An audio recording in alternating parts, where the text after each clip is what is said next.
Yo guys, what is good? Welcome back on the Uncle Sharma channels. Here we are for the day after the Supercoppa win. How are you guys feeling? And the first question I have for you all, how many times did you watch the Alexis Sanchez goal, eh? How many times did you watch it? Comment it down. I'm not actually sure how many times I watched it. Must be at least, I've watched it at least about 20 times, and that's just on Twitter. And then every time I go on YouTube, Inter Serie A official account is tempting me in, to watch it one more time. The celebrations, if you haven't seen it, Inter have uploaded like was it like a 20-minute video, I think, is like of the celebration. So make sure you guys go and watch that, of the celebrations of the guys lifting the cup one by one. And they're also they're also just posting so much content on Instagram and Twitter, and it's just so good to see. I'm going to be putting it up on screen to talk about. But yeah, you guys let me know how many times have you watched that video, and let me know who is in the house for a quick, we're not going to be long, it's not going to be a long live. And yes, Brothers of the World podcast are also going live in about an hour, so you guys make sure you go check that out after this, and I'll be off before that for sure, 100%. Matthias says, huge win for us in the sweetest possible way. Very important for the rest of the year. Forza Inter, of course, very important for the rest of the year. We'll talk about what you guys feel like should be the goals now for the remainder of the season, because the season, we're only halfway through, so we definitely shouldn't think that this is a great achievement already. Is nice, first trophy down, but this is a different Inter. We're continuing to aim for more trophies. What's up, Anthony in the house, catching a live. Ahmad in the house, still buzzing. Exactly, my G. Eric G in the house, speaking of my G. Shama, what's up? Bet you're feeling like $1,000,000 today. Exactly, bro. Today at work, coming through with that energy. They thought that I won the lottery or something, but I was like, nah, my team won another trophy. Tariq says he's still watching it. Nice. Anthony says trophy won, another treble year. Bring on Liverpool. Okay, shut up now. Hey man, that's exactly what we got to talk about. That trophy, the domestic treble, is definitely up there. Of course, you could include the Champions League in there, but let's be realistic now. Let's not gas ourselves up a bit too much. But the domestic treble is there. Potentially, it's right there. What do you guys think? Are we going? Should we go? Are we going for this domestic trouble? Is that realistic? In my opinion, it is. It is realistic. But do you feel like we should go for it? Should we focus our energies all? Because when you go for these different things, there's a reason why not many teams win trebles, even domestic trebles, because spreading your energies left, right, center, a little bit here, a little bit there, it does. By the end of the season, it does catch up on you. But I think squad-wise, I think we do have the depth to challenge on those multiple fronts. So I think this Inter team should go for that domestic trouble for sure. The Coppa Italia, I'm still unsure. Let's see. First we got to get past Empoli in the upcoming Coppa Italia match. Then we'll see who we get and things like that. But Scudetto is the priority of this season. There's no way around it. Scudetto is the priority now that we have this one trophy under the bag. But yeah, Lona, hear what you guys feel about this, the remainder of the season. Let me know in the comments, guys, what you're feeling about the remainder of the season. Ashwin, what's up, brother? Forza Inter, Amala. He just finished that video. Nice. Sanchez, Alexis, Il Niño Maravilla. Top Sharma, man, that goal at 120 plus 1 second. Yeah, that's definitely already, it's already going high in the 20. It only started 2022, but it's already high in the rankings for best moments, isn't it? Just finished watching the pitch side highlights. I haven't actually watched the pitch side highlights, so definitely need to watch those. I need to watch those for sure. Pazza, yeah, this was definitely a Pazza Inter last minute win. Had so much fun bantering on my Rube colleagues. Hey, Jake, that's what I like to hear.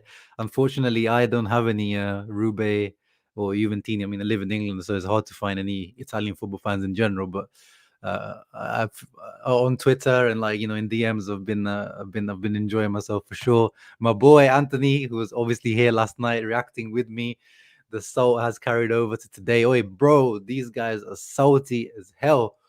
But I have to also give a shout out to other YouTube content creators like Beppe G Just Juve. I watched his post match reaction. Very gracious, just completely didn't moan about too much stuff, and he just said, Inter with their superior team, nothing too bad. And other Italian Juve content creators, yeah, I'm weird. I do watch Juve channels for some reason, but I gotta give the shout out to them because they've been completely fine. They've been putting the pointing finger at Allegri, their own management, their own board, nothing about the match, the refereeing, all that kind of stuff. However, on Twitter, different story. I mean, these guys are pulling up things that like let me let me show you actually one of the things that I'm talking about. My boy Snudges obviously was involved in all of this because let me go on his account because obviously the referee Doveri, where is he? So they so they found this random Italian dude who looks like Doveri. I have to admit, he does look like him, and he's got this bag, like Inter bag, and they're saying like, "How is Doveri leaving the airport with an Inter backpack? At least try to blend in." Look at the amount of retweets and quote tweets from like the Juventini. They're like, "Oh, this is not real. This is rigged." Look, I mean, the guy, you can see from the side, it does look like him, but that's not him. And I mean, why is he? First of all, he's gonna be refereeing in like 2 or 3 days, isn't he? But why? Where's he catching a plane to? He's in Milan. Like, where's he? Where's he flying off to?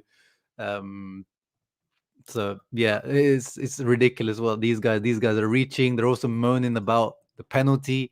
I mean, like you could say the Bastoni one was definitely if they gave the Bastoni one, I would have been like, we're lucky we got that one because yes, who was it? Kulusevski, I think, touched Bastoni's shin, but it looked to me, it looked like a dive. You might disagree with me, but it looked like a dive. But the Barella one, again, that is 50-50. But we've seen that they get these calls, the Quadrados of this world, and the Alexandro last time around on Dumfries, they get these calls. But the Dzeko, the Shilio and Dzeko, like there's no argument about that. I don't understand how they can even try to argue that one. It's ridiculous. Harry them in the house. No worries, bro. No worries. As long as you're watching the videos, I appreciate your support. You don't have to, go out of your way to catch the live stream, but always appreciate your presence.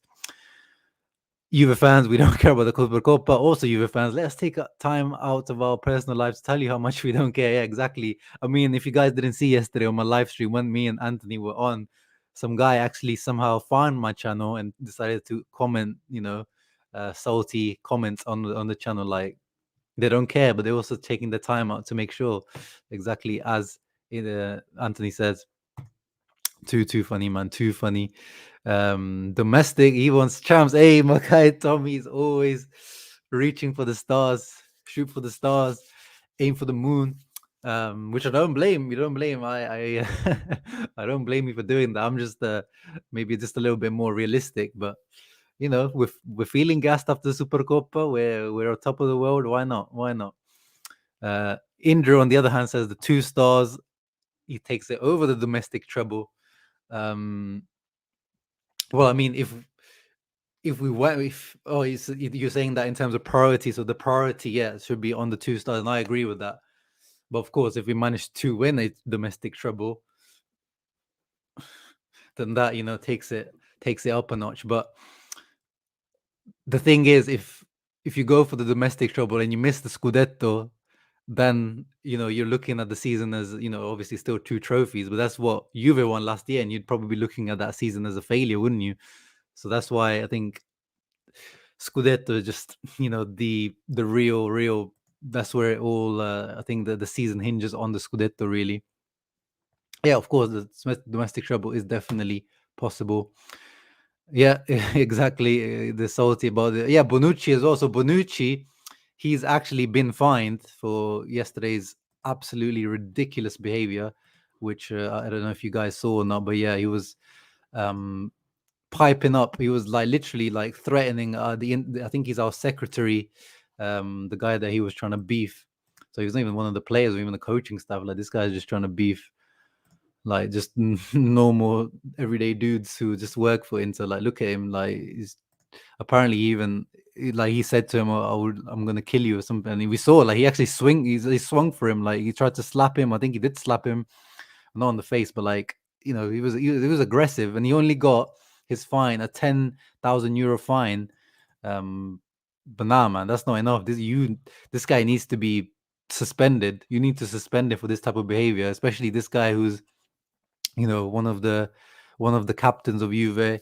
I think he's third in line in the captaincy, and of course, after in the Italy team, he's the one when Chiellini's not there. He's the captain of Italy. Like this is why I despise Bonucci. He's one of the players I really like. I don't like using the word hate because hate is a strong word, but the Euros, it was funny in the Euros, both him and Chiellini kind of, when it's for Italy, when it's like, especially how Italy play, like these guys won me over. But I knew as soon as they would come back for Juve, um, yeah, it would not be anywhere. The love would be completely fade away straight away. And with Chiellini, he's actually still kind of there, the love, because this guy yesterday, if you didn't see, he was actually classy in defeat. Is a video here from Adriano Del Monte who shows Chiellini here at the Inter celebration, staying and like watching it and clapping into, showing respect. And I saw videos of him like going up to each Inter player, shaking the hand, congratulating them. Like that's a true captain.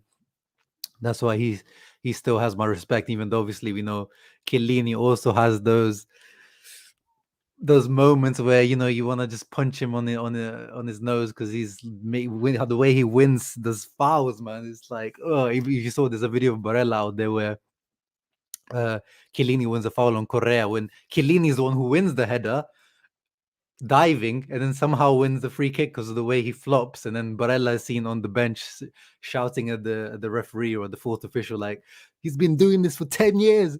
10 years he's been doing this.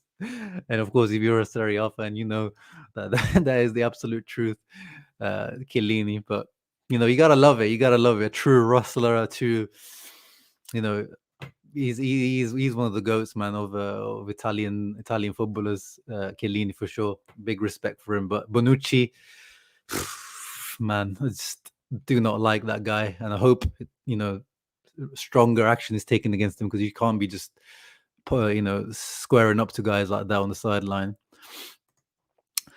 Going back to the treble and trophies conversation, Ali says, of course, we should look for all trophies, even in Champions League. We should aim to advance. Yeah, definitely we should aim to advance. But I think in the Champions League, I'm just being cautious, and maybe too cautious, you could say. But I'm just being realistic, to be honest.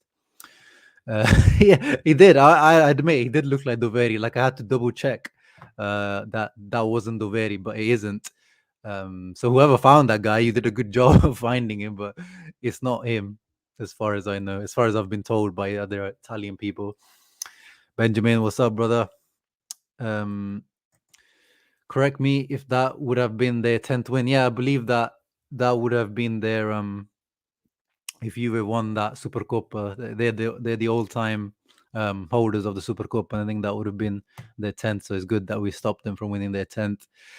Dix knocks in the house. So nice to wake up the next day and still see salty Juve fans making excuses of saying that they didn't care about this game. Yeah. And honestly, I probably would have done the same. If we lost this, I would have been like, it's just a Supercoppa. Who cares? It's one of those that, I think it matters more when you win it. But again, as I said, it's not like the Community Shield in England, where it literally is like a pre-season friendly or like a more serious friendly. This is because it happens in the middle of the season. And you saw the way they played out there yesterday. That was not friendly. Juve played the heart out. You even saw like Rugani was like on the edge of tears, even though it is Rugani. He looks like he's always on the edge of tears. But the Juve players cared about that match. So that shows you that it's not friendly and it didn't matter. But yeah, the tears are just delicious. Even though we went to overtime and next game is Atalanta, the fact that we won will motivate the team to win next Sunday. Perfect way to start this harsh couple of months for Inter. Yeah, exactly. That was my fear. As soon as looks like it was going to extra time, I was like, this is the last thing you need going up against, Gasperini's juiced Atalanta. I mean, Correa likes to do the ice cool inject celebration, but these guys are doing it in the back room, in the locker room all the time, for real, with actual syringes, Atalanta. But jokes aside, yeah, it would have been awful. But I think this takes the mentality, and we're away in Bergamo as well, so this gives you that little extra boost to go there. It doesn't matter now that we've played those extra 30 minutes. The players will just live off the adrenaline of that, hopefully. The Copa is just one quarterfinal game, two semi-final games, and the final. We can manage 4 extra games. Yeah, that is true. That is true. But again, I think now, like the Coppa Italia, to me, at the beginning of the season, if you asked me, I was like, yeah, we should go for it because it's like, it's a cup that we haven't won for a while, Coppa Italia. Mancini used to focus on it and try to win it a lot of the times, but I feel like it is a cup that's missing from our trophy room for a little while. But if it comes to it, I mean, if we do progress in the Champions League, then it becomes difficult. Then it really becomes I know it's 4 extra games always sounds like, oh, it's only 4. Like last season, people used to say that, oh, Inter got this massive advantage, but in the end, most Italian teams only played, the ones that stayed in Europe, like 2 extra games. But those 2 extra games, like, having that 1 extra or 2 extra midweek rounds, rather than having 1 week of rest twice, does those little percentages add up at the end of the season. And I know they don't sound like much, but they do add up at the end of the season. Arturo, of course, Arturo's going to say they're aiming for the treble, my king. This is why I respect Arturo so much, and I always harp on the Arturo without train. I know a lot of people don't like him. I know people think he's overpaid, all that kind of stuff. And he is overpaid.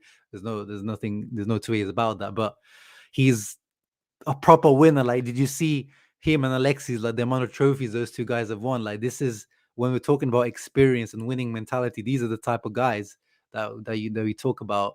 And in the back, you don't know what happens in the back room, in the locker room, but these guys clearly make an impact in that sense as well. And I remember last season when Arturo used to say these things, I specifically remember Arturo talking about the Scudetto in like September or October, and people were telling on Twitter. I specifically remember having to defend him because people were like, "Why is this guy talking about Scudetto already? Why is this guy doing this? Why shouldn't you focus on not getting sent off against Real Madrid? All this kind of stuff." But it's just about aiming for the top and not settling and having that winning mentality, and that's exactly what that is. And that's why I respect players like Arturo Vidal a lot.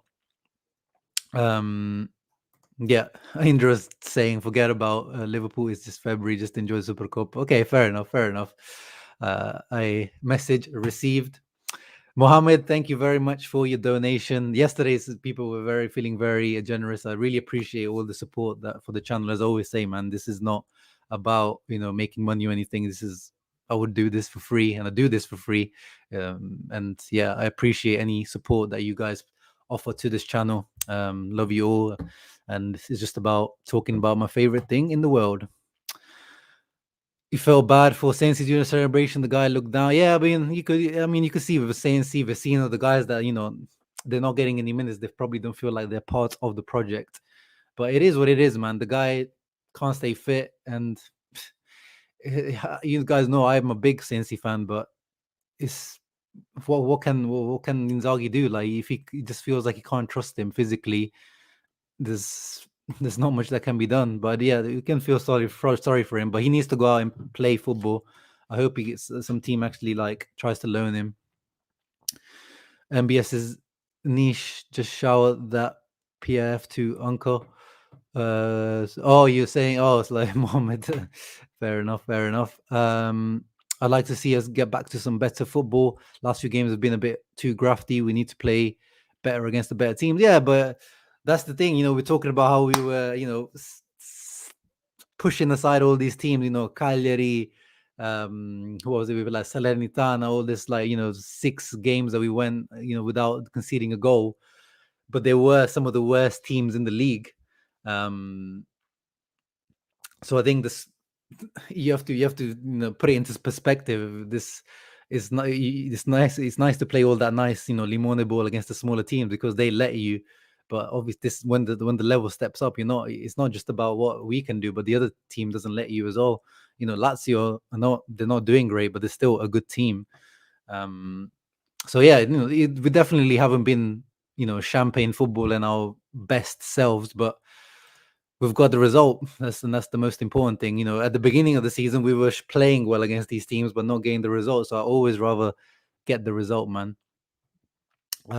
Greetings from Slovakia. Milan Skriniar's ends. I'm sure you guys are enjoying him, especially if you're an Interista. He must be your favorite player, surely. And even if you're not, he is probably my favorite player in this Inter team. So yeah, the greetings to you as well. Daniel from Pakistan, what's up? Bhaijan, thank you for tuning in. Without most of the time is NATO. Wow, a nice little acronym there. Yeah, but I mean, no action talk only. But he's not a starter in this team. But actions are also shown by what they come and show when they have those few minutes. It's not just about what, as we said. Like, I don't know what happens in the background or in the training ground, in the locker room, but surely when you look at that trophy list, there's one common denominator in that. So you can't tell me that there's nothing to do with Vidal's mentality in that. Mailer rounding into Denmark form at the worst time for us. Yeah, I mean, he's not been good at all, Joachim Mailer, since a lot of actually, if you look at the Euros, a lot of the standout players from the Euros not had particularly great time, and that happens usually after an international tournament. But yeah, it's not great news for us that he's coming back into form for Atalanta at the right time for them, but at the wrong time for us. But yeah, we can handle Atalanta, man. We can handle them. Lord Figo in the house. My Supercoppa, my Scudetto. Hashtag Forza Inter. Hashtag Interholic. Juve bums crying. Exactly. Feed me all the crying. For Napoli lost today, so they're out of the Coppa. Yeah, they are out of the Coppa Italia. Yeah, but I mean, they're really injury hit at the moment, so I'm not surprised about that. If we play like this against Liverpool, we'll suffer. Yeah, exactly. If we play like this against Liverpool, we'll suffer. Especially in terms of chance taking. Again, like yesterday, it's not even Lautaro bashing, but Lautaro had a couple of chances in the first half. But against Liverpool, if any of those chances fall to you, you just have to take them, man. Like, you just have to take the few chances that you have. Like Milan, when they played Liverpool at Anfield, they were getting battered by Liverpool, and then they had like 3 chances and they took 2 of them. And like, that's what you have to do. You just have to you have to be ruthless with what you have, the little chance that you'll have, especially when you're at Anfield. At San Siro, I'm sure will create a lot more chances. And the hope is just about not being, I think the wastefulness is the main issue. Against Real Madrid, both matches we created enough chances to win the match, but in the end, they've got enough quality to create chances out of nothing, and they take them. And we just seem to not have that quite at the moment. And yeah, also build rustiness after the break. That's right as well, Mattia.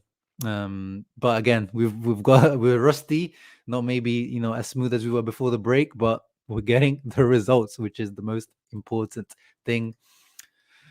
Adam says he's a long-time Interista. Skriniar is great, but after a long time, when I didn't like Brozo, now he's your favorite. Nice little turnaround. And yeah, Brozovic's story is a massive turnaround. Like, literally, the guy was almost at Sevilla. He was at a hotel. He was ready to catch a plane to Seville, to board the plane, until he was convinced. I think it was Spalletti that said that, no, don't sell this guy. Then he turned him into a defensive midfielder. He said, this is your position, make it your own. And he made it his own. And yeah, he's definitely one of my favorites as well. But interesting. So he's not Skriniar, but Brozovic. Nice. Well, still Balkan, repping the Balkans. Oh, now, yes, this is a conversation that, I've hinted at a lot of times in my streams. I think one of Lautaro and Dzeko, I don't think they just don't have the chemistry. And I didn't want to talk about this yesterday because obviously we want to focus on the positives yesterday, and today I still want to focus on the positives. But Lautaro and Dzeko, they just don't seem to have chemistry. Like, from the first minute, there was a couple of times that Lautaro tries to do a 1-2 with Dzeko, but Dzeko passes it, back to him rather than into the space where Lautaro went. Lautaro's trying to get Dzeko into the space, but Dzeko doesn't read it. Like, there just seems to be zero chemistry between those two, and it's been 6 months now that they're playing together. Like, we saw this at the beginning, but I said that, okay, let's give them time, because on paper, these are the two best strikers, and clearly Inzaghi, as I've been saying since the start of the season, if it's a final, and yesterday proved that if it's a final, he's starting Dzeko and Lautaro, because for him, these are our two best strikers. But in my opinion, especially as we saw with the substitution, because once you have them both on, then if they're both knackered like they were yesterday because they pressed really well, then you take them both off, but then you end up with like kind of having no strikers, because Correa and Sanchez are not strikers really. They're forwards, or like, they're up there, but they're not goal scorers. So then we saw, I mean, obviously it worked out in the end, yes, that Sanchez got into there, Darmian got the clutch assist as usual, but I think one of Dzeko and Lautaro has to be on the bench, I think. So then you can bring on Dzeko for Lautaro if things are not working on. And I think right now as well, as I said, Sanchez should have started the Coppa Italia because of his form. But I think now, until he stays fit and until he's our most informed striker now. Even before this match, he was our informed guy. Sanchez has to be starting now. He should be the first name in the front two. I know that Lautaro is now the highest paid, striker. He's the, star boy now. We've made him. We probably told him, this project is for you. You're the main guy. But and I do like the Lautaro Sanchez. Even last season when Lukaku was there, I did always like the Lautaro Sanchez. I do feel like they do have a good connection. But I feel like one of those, I don't think they can play together from the beginning, and I don't think they should from the beginning. I think one of Correa and Sanchez has to be sort of starting in my opinion. Slovakia is not Balkan. No, I'm pretty sure it is. I mean, my boy. Oh no, yeah, Ian's from Slovenia, but I'm pretty sure. Well, I apologize if it isn't, but I thought Slovakia was also counting as Balkans, but I apologize if it isn't.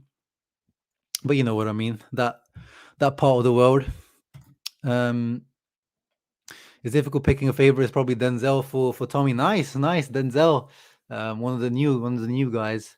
Yeah, I don't really know. I can't really pick a favorite. It kind of changes, but I would say overall it probably is Skriniar.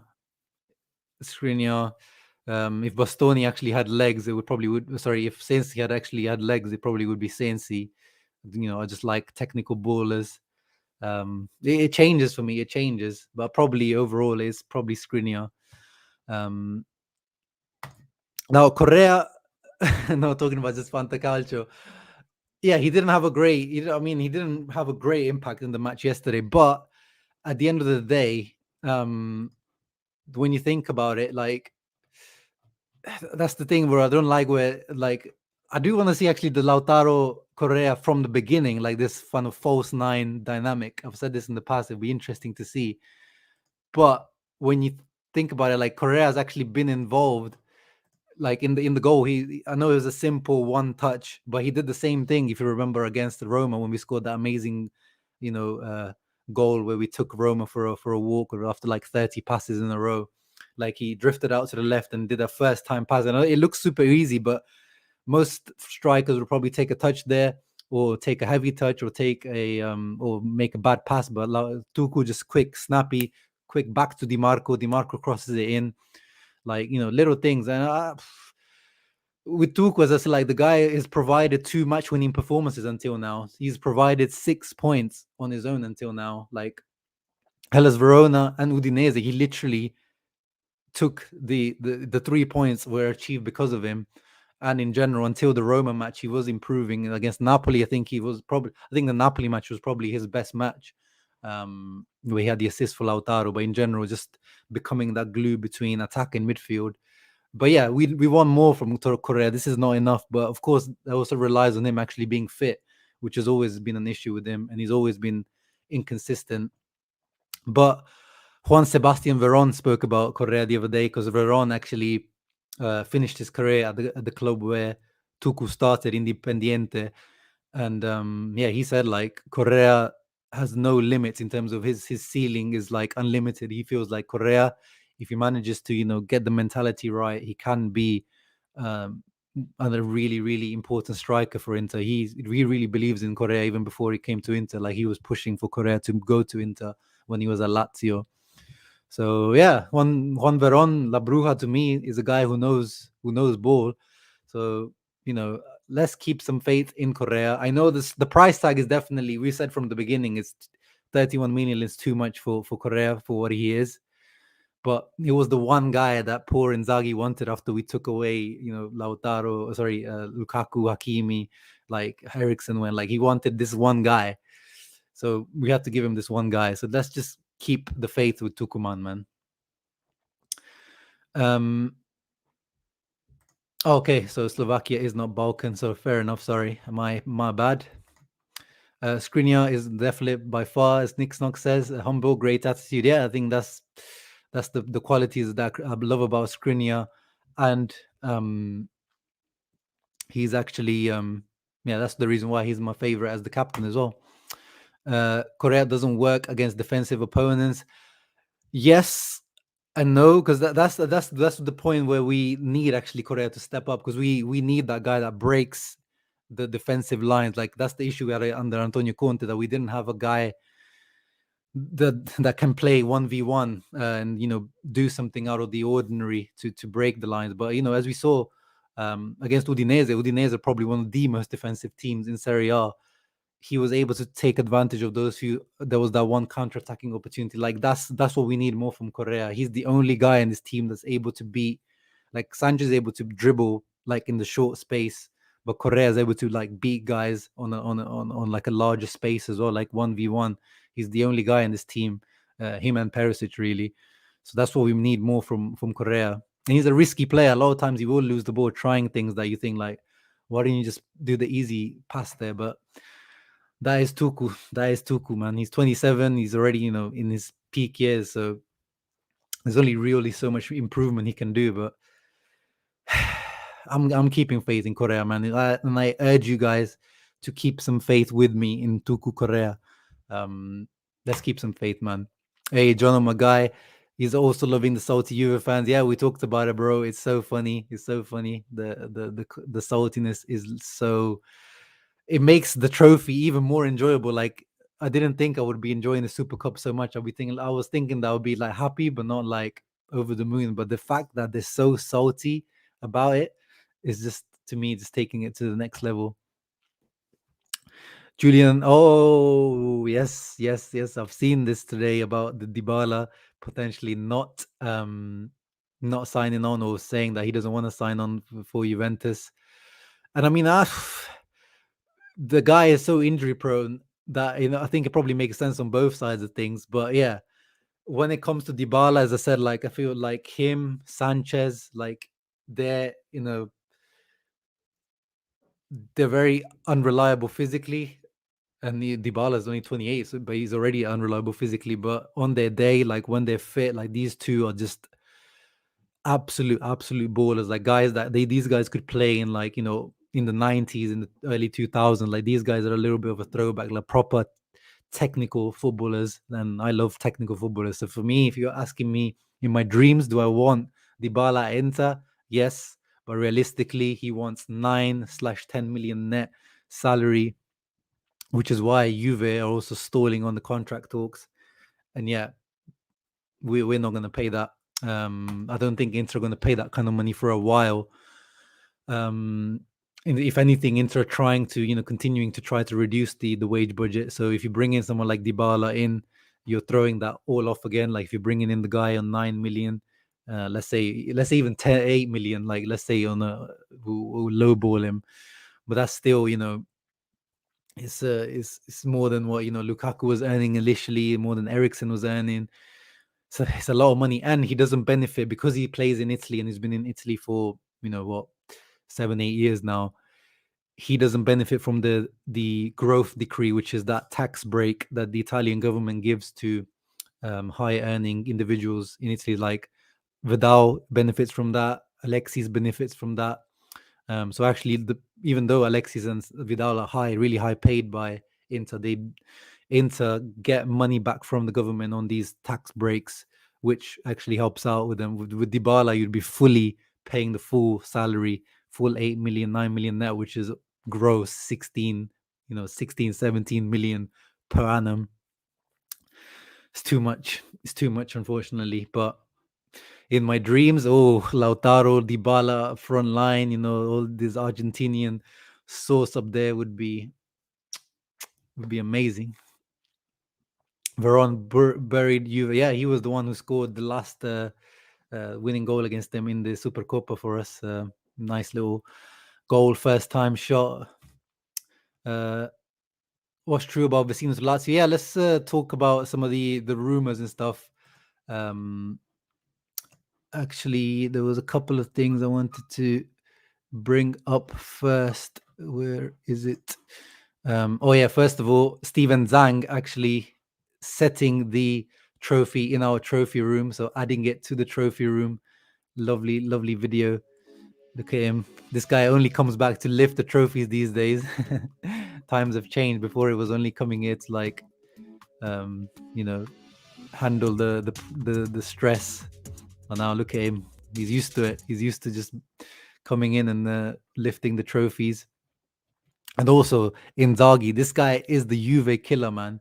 Inzaghi has become the manager, I'm guessing, or the first manager to have beaten Juventus in the most finals since 1929-30. He has won each of his 3 finals against the Bianconeri in the Italian Super Cup. Predator, ice cold. Look at him in the drippy. Oh crap! I forgot what's the brand called? Oh my god, I'm blanking out. Oh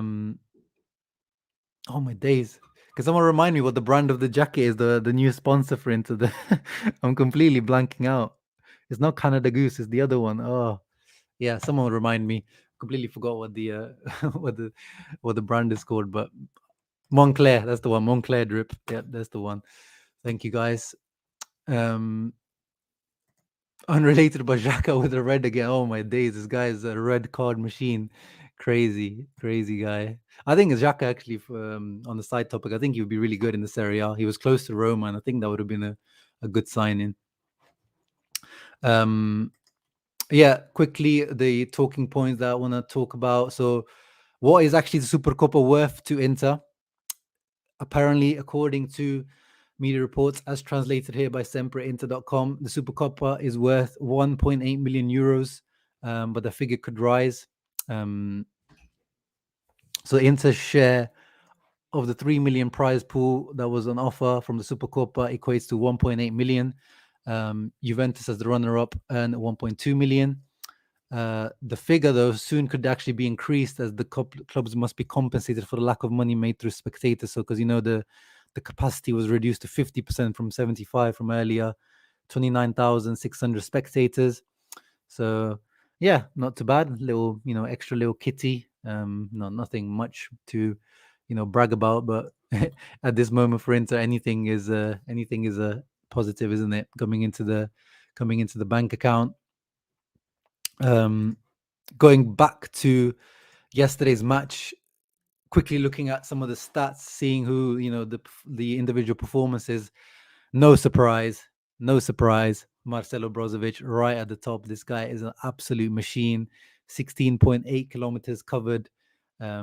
Second closest was Hakan with 15.6. So this guy, it doesn't sound like much, but covering 1.2 kilometers more than everyone, like the next best, is absolutely crazy. But I think he did stay on for the whole match, and I think everyone else did get subbed off, to be fair. Or did Hakan? No, actually, Hakan, I think, got subbed off, did he? For Juve, it was Weston McKennie. As I said, the guy, I might have to try some ranch sauce because this guy was not stopping. He was running for the whole match. Like, he was pressing, was absolutely crazy. And I think he was the man of the match probably for them. And Brozovic is not just the amount of ground he covers it in the quickest fashion as well, because his average speed is the quickest as well. So his jogging is also like quite. He doesn't have a high sprint speed, Brozovic, which he isn't the quickest, but he's always, he's like a diesel engine. He's just always just trotting about. Barella with the highest average speed and sprint. Inter slightly overrunning Juve, which is always good to see. Like, they didn't get outrun by Juve. Um, the heat maps, I never know what really what to really make of this, but you can see um, who the team that was controlling the match. This into the heat maps, first half and second half. Look, the center, il baricentro, as they say in Italian, is like right in the middle, above the center line. Whereas with Juve, is just inside the box. Like, it just shows, what type of match both teams played.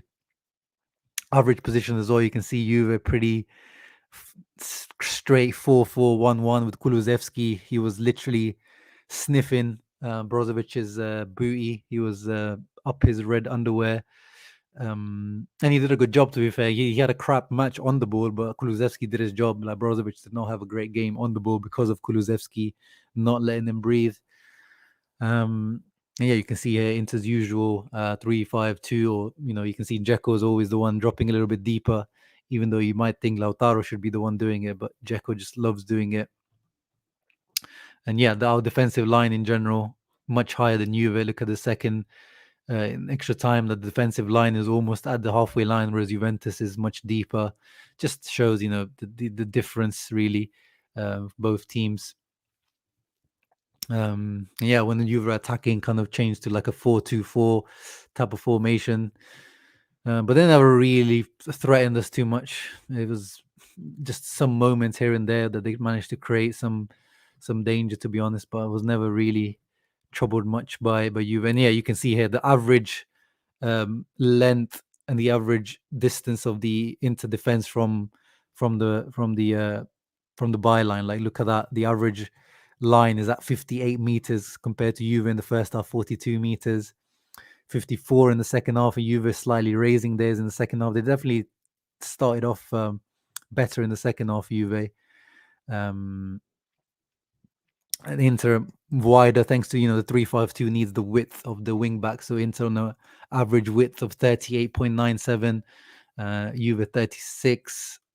And in the first half, they were very compact, only 29 meters of average width. So yeah, I think it pretty much shows what the how the match went. I think that the stats pretty much show. Yeah, Dzeko had the most touches in attacking zones. It was Bernardeschi for them. Like, that says everything when Bernardeschi is having the most touches in attacking zones. Dumfries with 8.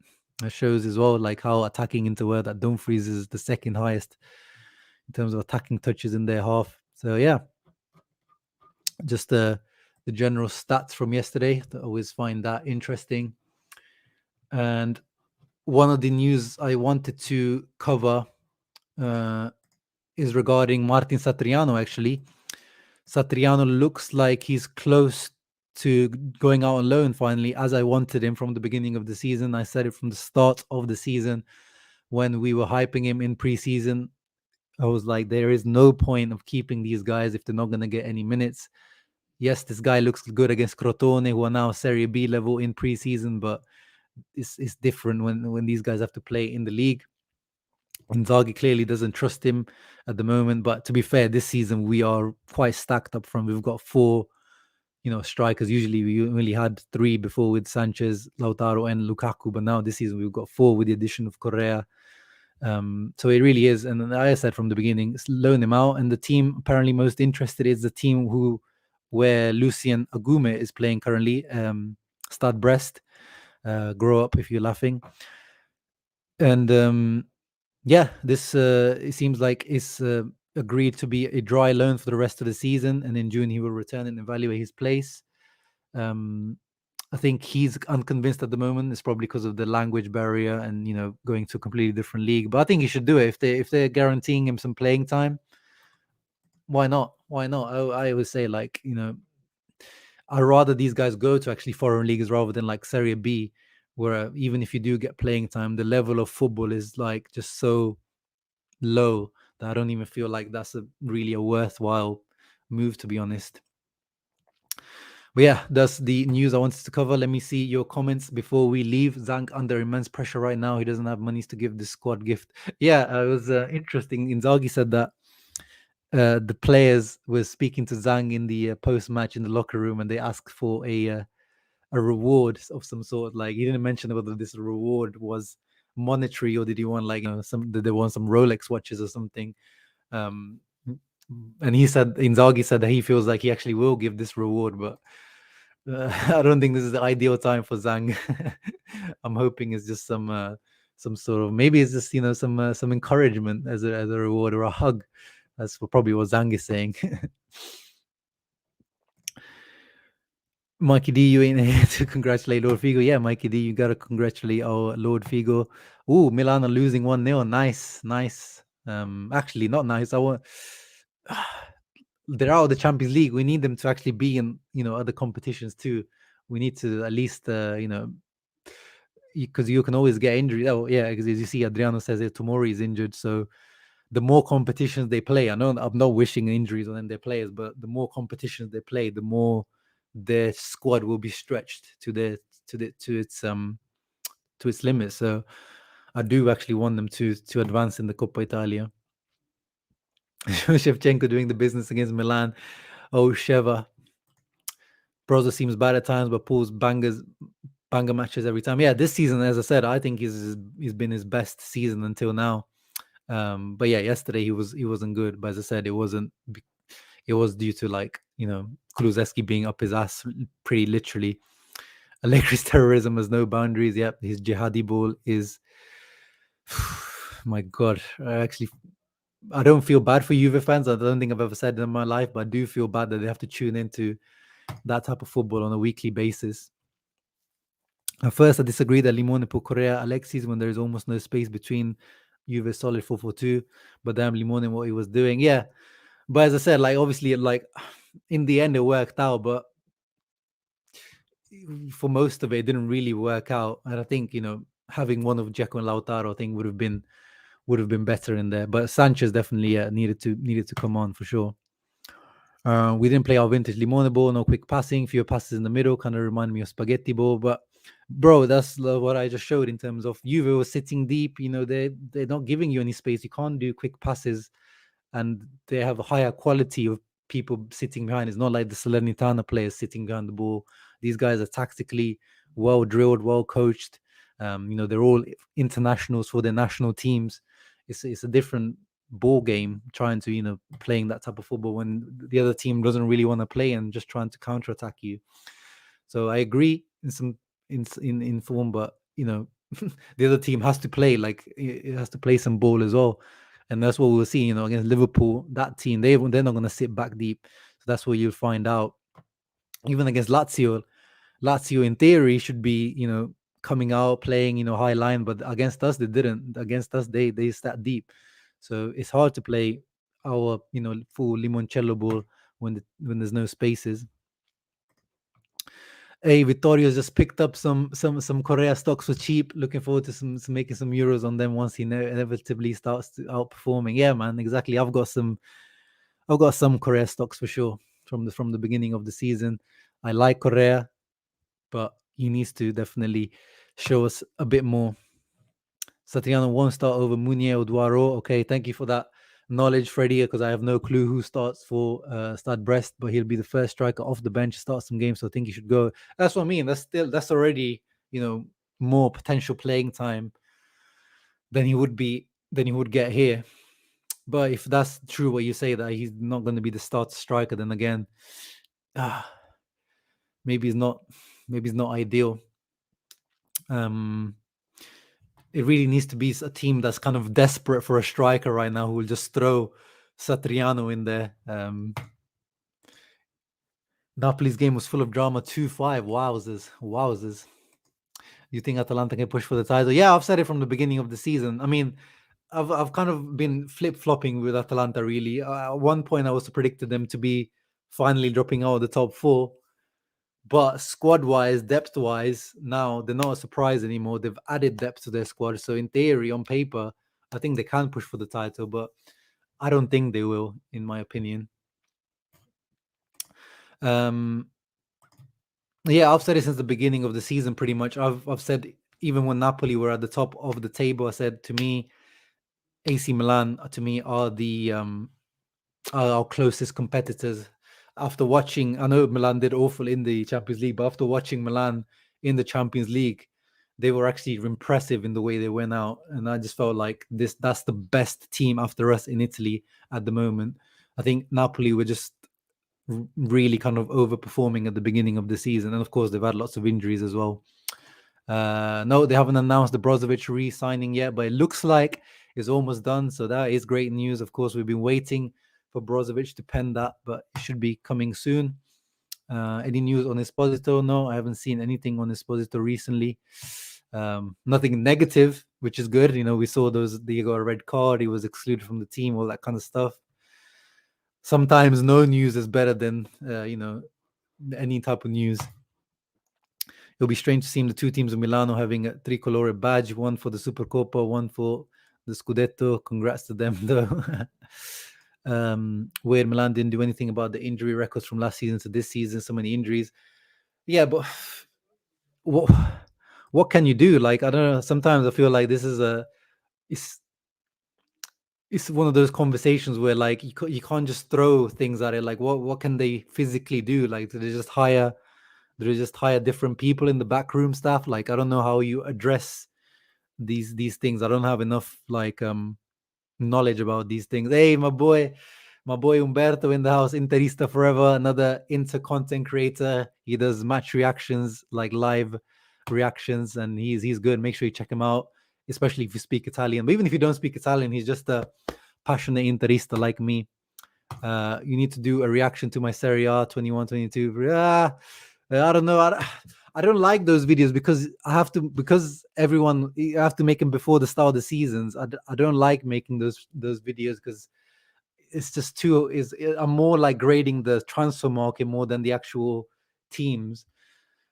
What I can do though is my reaction to my actual prediction at the end of the transfer window, because I feel like that one is more fair, because like making predictions before like a ball is kicked is always really like I just feel like it's too hard to make a prediction at that point.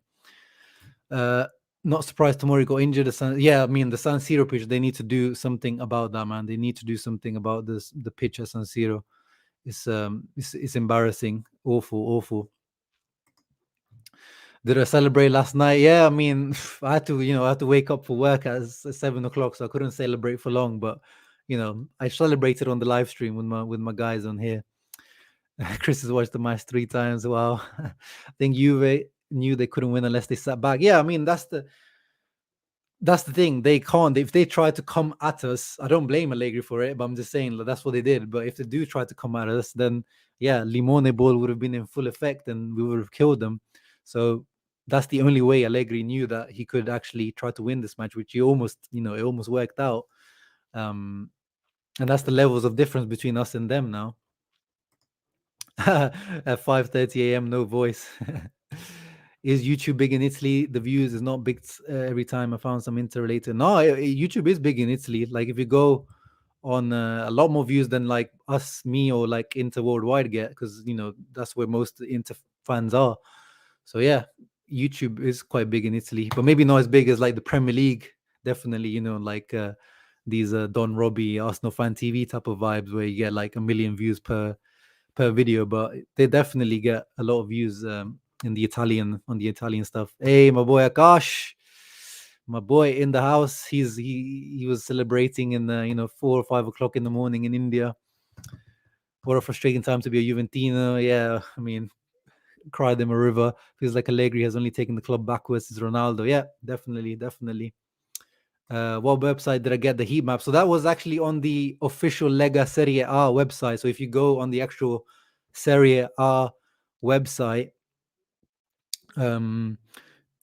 they release a report after every match, the running stats, everything. So that's actually one good thing the Serie A has done in their life, was releasing these reports. That's true. There's actually YouTubers that are actually on like actual like big TV channels and stuff. That's true. Like that. What's his name? Luca Mastrangelo. He's like on TV and stuff like that. So, yeah. Any other Inter YouTube channels? Yeah. So Inter Worldwide. Anthony, the guy that came on with me yesterday. Brothers of the World podcast. They do videos. They'll be going live after me in about 10 minutes. So check them out. Sempre Inter, they do podcasts. And, they only do podcasts. But they're good quality podcasts. Solo Inter podcast, they used to do, like the Inter Club India guys used to do it, but they haven't done some stuff recently. But yeah, those are 4 off the top of my head. I apologize if I forgot anyone else, but those are the English speaking channels that I know about. Yeah, here's the Brothers of the World boys. The party does continue. Yeah, Sempre Inter does weekly recaps. Do you agree to some views that Allegri outcoached Inzaghi? No, definitely not. It's like sitting back and trying to counterattack. That's not outcoaching anyone. That's just, basics. You've got the less stronger team, and that's the type of football you play anyway. So no, I completely disagree. Yeah, Brothers of the World is in English. Yeah, they're English. They're from around the world, but they do it in English. IFTV, IFTV, I guess counts, but yeah, I mean, those guys are a lot more general rather than Inter, I would say. And some people are not too happy with their coverage, although I appreciate what they do for sure. I think, Serie A, the Serie A needs people like FTV to spread the word about Serie A at least. But yeah, guys, that was it for me today. Just wanted to come on in and talk about, my thoughts and feelings from yesterday, some of the latest news, and just continue the little celebration with you guys and talk about the Juventini tears. Thank you for tuning in. 50 people here. Make sure before you leave, guys, make sure you're leaving a thumbs up. Helps with the algorithm on YouTube and more people finding my channel. I appreciate you all. Appreciate all the content and all the comments that you guys are providing. I couldn't be doing this, couldn't be talking to you for 56 minutes if you weren't commenting and interesting stuff to talk about. But yeah, thank you guys for watching and tune in. Of course, we're going to be previewing the next upcoming matches. We've got Atalanta next, so tune in for the Atalanta preview and all that. Ciao ragazzi. Thank you for tuning in, and Forza Inter always.